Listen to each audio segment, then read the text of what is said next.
Uhdi ilaikum aska tahiyatina wa a'la ihtiramina bi asma ma'ani hubbi warijal tawahadat himmatuna wa tasabat ila aqsa mansabadiha li hada fil waqti maqalil mumtaz. Bismillah masyaallah la yasuqu haran illallah. Bismillah masyaallah la yushrifu su'u illallah. Bismillah masyaallah ma kana min nikmati fa minallah. Bismillah masyaallah la haula wala quwwata illa billahil aliyyil azim. Bismillahirrahmanirrahim. Assalamualaikum warahmatullahi wabarakatuh. Al-Mukarram Az-Zawul Hajj Muhammad Ibn Mufti selaku pimpinan Pondok Pesantren Al-Quran Al-Amin beserta keluarga dalam yang sama-sama kita nantikan barokah ilmunya. Al-Muhtaramun Jami'il Asatid, wabil khusus Dewan Juri yang ganteng-ganteng ini, wa ya ayyuha tulab al-mahbubun rahimakumullah, dan tak lupa seluruh teman-teman sang ciputra sekalian tercinta. Pertama-tama marilah kita panjatkan puja dan puji syukur kita kepada Allah Subhanahu wa Ta'ala yang telah memberikan rahmat, hidayah, karunia serta inahnya nikmat berupa iman, Islam dan ihsannya sehingga kita dapat berkumpul pada malam hari ini dalam bagian sehat. Semoga senantiasa diberikan, dijaga kesehatannya, dan bagian malam ini sedang tidak enak badan, semoga diangkat oleh Allah penyakitnya, diberikan kesembuhan oleh Allah. Tapi walaupun dengan kondisi yang berbeda-beda ini, ada yang sehat, ada yang sakit, tapi jangan lupa lakukan untuk nasyukurillah. Jangan lupa untuk tetap bersyukur kepada Allah Subhanahu wa Ta'ala. Biqaulina alhamdulillah.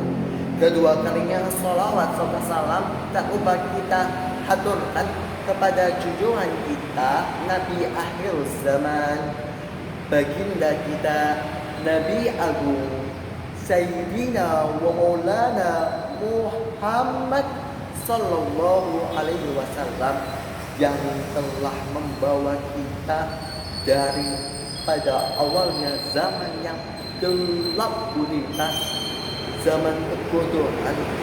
Ini perlu diingat bahwa gelap gulita itu bukan karena tidak adanya suatu penerang berupa lampu atau lilin. Bukan ya teman. Karena gelapnya hati, kerasnya hati orang-orang pada zaman yang dinamakan zaman jahiliyah,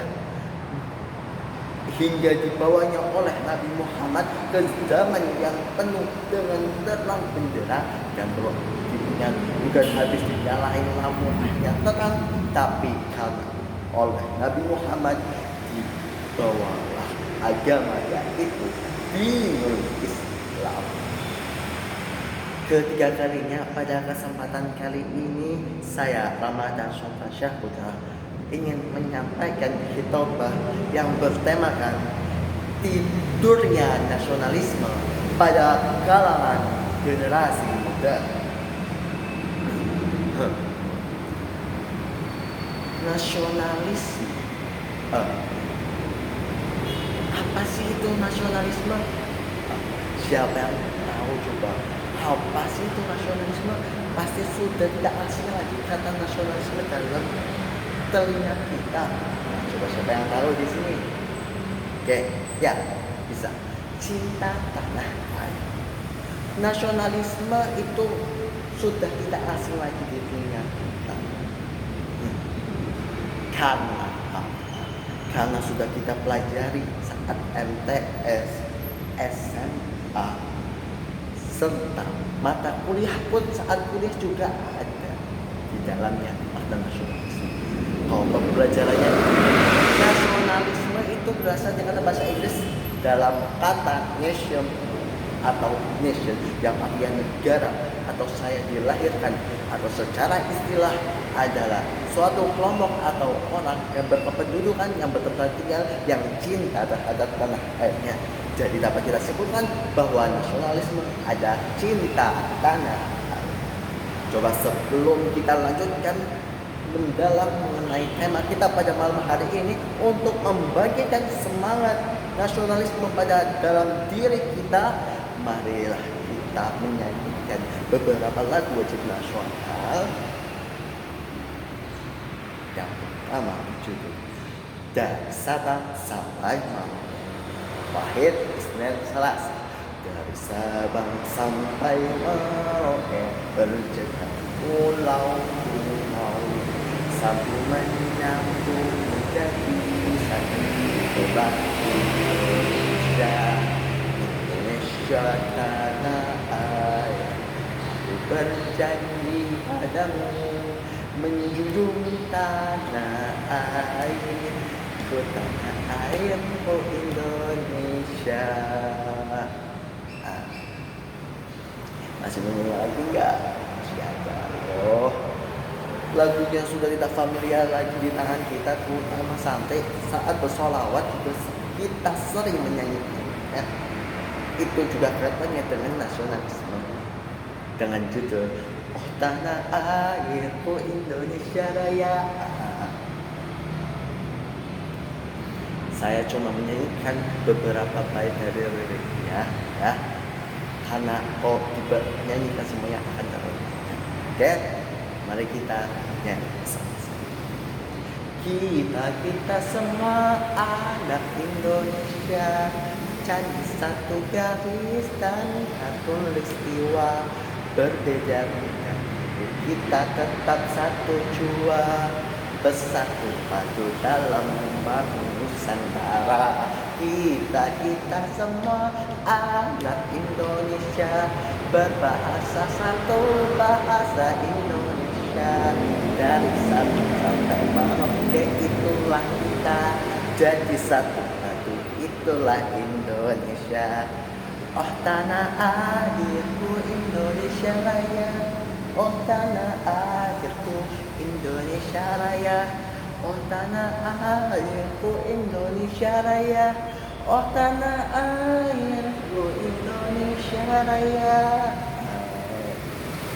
Ada ya teman-teman. Kok pada malam hari ini emang kita kok jadi kayak pembelajaran PPKN lepas? Kok bisa? Ada kaitannya nggak sih sama hitobah? Hitobah kan itu pidato Islami kayak ceramah. Kok hubung kaitannya dengan nasionalisme? Ada nggak sih kaitannya? Kok jadi kayak lama kamen kayak pidato kebangsaan 17 Agustusan gitu loh mas? Ada dong ya. Kira teman-teman sekalian, ada nggak sih dalil yang menjelaskan mengenai cinta tanah air atau nasionalisme ini? Ada tidak? Tentunya ada dong. Salah satunya diterangkan dalam Quran surat Al-Qasas ayat 85 yang berbunyi A'udzubillahi minasyaitonirrajim. Bismillahirrahmanirrahim. Innal ladzi farada 'alaikal Qur'ana laradduka ila ma'ad. Yang artinya sesungguhnya Allah telah mewajibkan atasmu melaksanakan hukum-hukum Al-Quran, akan mengembalikan kamu ke tempat kembali. Quran surat Al-Qasas ayat 85. Dari potongan surat ini, menurut Syekh Ismail Hakiki Al-Hanafi Al-Hawalani, dalam tafsirnya Ruhul Bayan mengatakan wa fi tafsiril ayah isyarah ila hubbil watan minal iman wa kana Rasulullah sallallahu alaihi wasallam yaqulu katsiran al-watan fahaqqallahu subhanahu su'ala. Umar bin Khattab radhiyallahu anhu yaqulu aidan laula hubbul watan la haruba balada syu'i fa hubbu al-watan umirat balada. Yang dimaksud adalah dalam tafsir surah ayat Al-Qasas ayat 85, di dalamnya terdapat suatu petunjuk atau isyarat yang mengatakan bahwa hubbul watan minal iman, cinta tanah air ada sebagian dari iman. Yalal watan hubbul watan minal iman. Karena kita sadari dari situ untuk mengisahkan bahwa cinta tanah air ada sebagian dari iman. Dan di suatu kisah karena Rasulullah SAW pada saat itu sedang dalam perjalanan menuju ke Madinah, tapi beliau di sepanjang jalan mengatakan Allah karena air tadi berharap itu lindungnya beliau kepada tanah kelahiran itu di kota Madinah. Maka oleh Allah dikabulkannya hingga Nabi Muhammad kembali ke kota kelahirannya atau kota Madinah. Dan Umar bin Khattab sudah mengatakan, jika bukan karena cinta tanah air, niscaya negeri akan rusak, akan negeri yang jelek dan gersang. Maka oleh sebab itu cinta tanah air harus segera dibangun negeri ini. Oke, dari sini kita telah mengerti betapa pentingnya nasionalisme, khususnya untuk kita semuanya dan umumnya untuk seluruh bangsa Indonesia. Teman-teman sekalian, kita seharusnya patut bersyukur tinggal di negara ini, di negara Indonesia, menjadi suatu kebanggaan tersendiri bagi kita tinggal di negeri ini, negeri kaya raya, makmur, subur, strategis dari Sabang sampai Merauke, pulau bagaikan semut Katolik.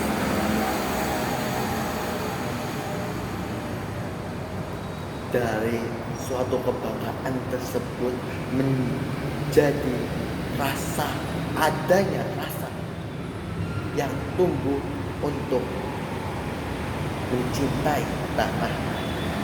Jika sudah bangga dan cinta, pasti ada suatu usaha kita senantiasa berusaha untuk melakukan yang terbaik untuk negeri ini, melakukan agar senantiasa membanggakan negara ini. Pertanyaannya, seperti ini kamu nanya, oh gitu. Sudahkah kita mencintai negeri ini? Coba pikirkan, coba renungkan, coba rasakan. Sudahkah kita cinta terhadap negeri kita ini? Pada zaman sekarang, nasionalisme seolah-olah sudah tidak dianggap penting, baik di kalangan tua maupun muda, pejabat atau rakyat tidak mementingkan tentang nasionalisme. Dapat dibuktikan pengaruh modernisasi, terutama yang sangat mencolok bagi generasi kita, yaitu generasi muda yang lebih mencintai budaya barat dan lebih memilih budaya kebarat-baratan ketimbang negara budaya sendiri. Sungguh sangat miris itu. Dan dibuktikan lagi jika ada seseorang yang berbicara tentang nasionalisme, dianggap kampungan, dianggap tidak gaul, desa ayam mbah-mbah gitu. Ketika ada orang yang berbicara tentang barat, bagaimana rambutnya jadi model misalnya, rambutnya di model-model kayak orang barat, disemir dan lain-lain, dianggap keren, trendy, kece, modern nih bos gitu. Ya Allah, amat sangat miris ya teman. Dan kita juga sangat kondisi ya itu sedang sangat memprihatinkan karena kita juga sedang kebingungan karena untuk menumbuhkan rasa nasionalisme dalam diri kita pasti ada, seharusnya ada seorang figur yang bisa menjadikan contoh suatu masalah sehingga kita juga jadi lebih semangat. Toh malah yang jadi figur atau contoh seperti pejabat dan pemerintah malah lebih memilih untuk memperkaya diri sendiri, lebih menyibukkan kepada kekuasaan.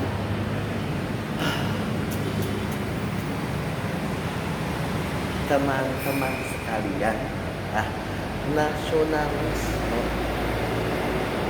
permasalahannya itu bukan hal yang remeh, bukan hal yang sederhana atau yang sepele. Teman-teman harus segera diatasi karena itu bisa menjadi permasalahan yang besar.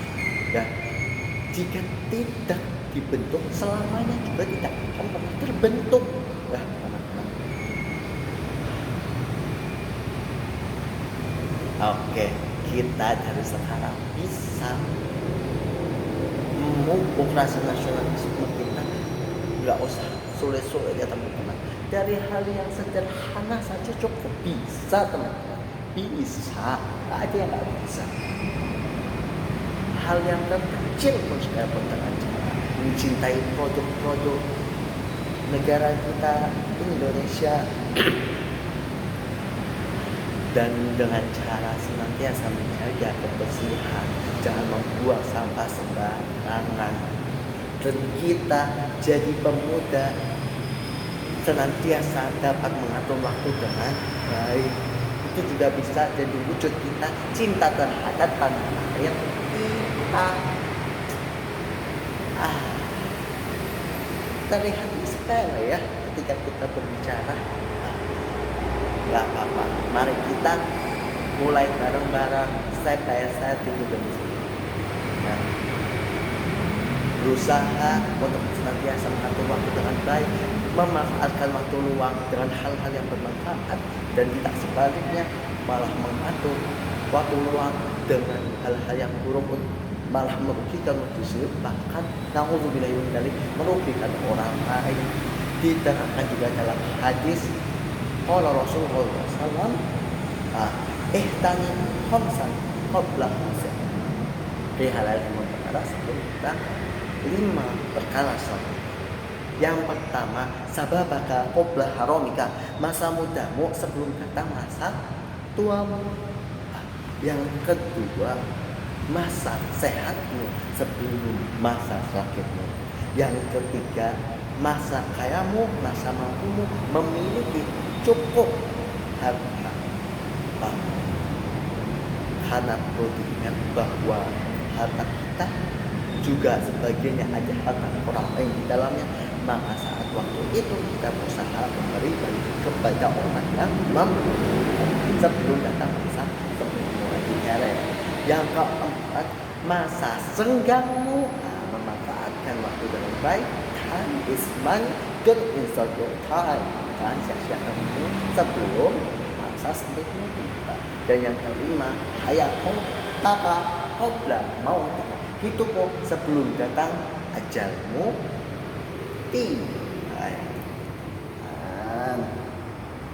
Ingat ini teman-teman, hiduplah yang penting. Hidup itu cuma sekali, hiduplah yang berat. Dari saya cukup sekian, kurang lebihnya mohon maaf apabila ada kesalahan itu dari saya sendiri. Apabila ada kelebihan itu datangnya dari Allah Subhanahu wa taala. Wal afu minkum, summa salam, billahi taufiq wal hidayah, wa hidayah wal hidayah, summa billahi. Wassalamu alaikum warahmatullahi wabarakatuh.